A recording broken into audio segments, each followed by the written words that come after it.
ঈদের দিন কিন্তু সেই ভাইরাল চুড়িটা আমিও পরলাম। আর সারাদিনটা কিভাবে কাটালাম চলো তোমাদেরকে একটা মিনি ভ্লগের মাধ্যমে শেয়ার করি।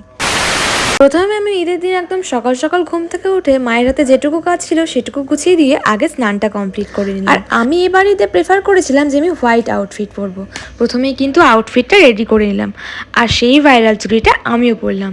আর আমি মনে করলাম যে রেডটা এই হোয়াইট ড্রেসের সাথে বেশি সুন্দর লাগবে, তাই চুড়িটা কিন্তু প্রথমে পরে একটু ট্রাই করে নিচ্ছি। আর এই নিউ ড্রেসের ট্যাগ কাটার মজাই কিন্তু একটা অন্যরকম।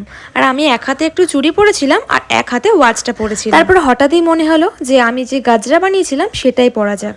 আর তারপর আমার পাশের বাড়ির ভাইজি এসেছিল একটু সাজতে, ওকেও বেশ সুন্দর করে একটু সাজিয়ে দিই। আমাদের এখন আর ঈদের কি মজা, আমাদের থেকে ডাবল মজা হয় ঈদে ওদের। আর তারপর পাশের বাড়ি একটা ভাবি এসেছিল, সব কিছু নিয়ে এখানে লাকচা ছিল, ছিল পায়েস, ছিল ঘুগনি। ঈদের সময় কিন্তু এটা একদম হয়েই থাকে, সবার বাড়িতে বাড়িতে গিয়ে দিয়ে আসা। আর আমি একদম মেকআপ করবো না বলে ঠিক করেছিলাম। দিদি আমাকে বলল বছরে একটা দিন ঈদ আর একটু গর্জিয়াস তো সাজ, তো ও আমাকে খুব সুন্দর করে সাজিয়ে দিল। আর আমি আরও একটু আশেপাশ ঘুরতে গেলাম।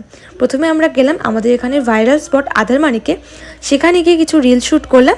আর এই হচ্ছে আমার আজকের আউটফিট।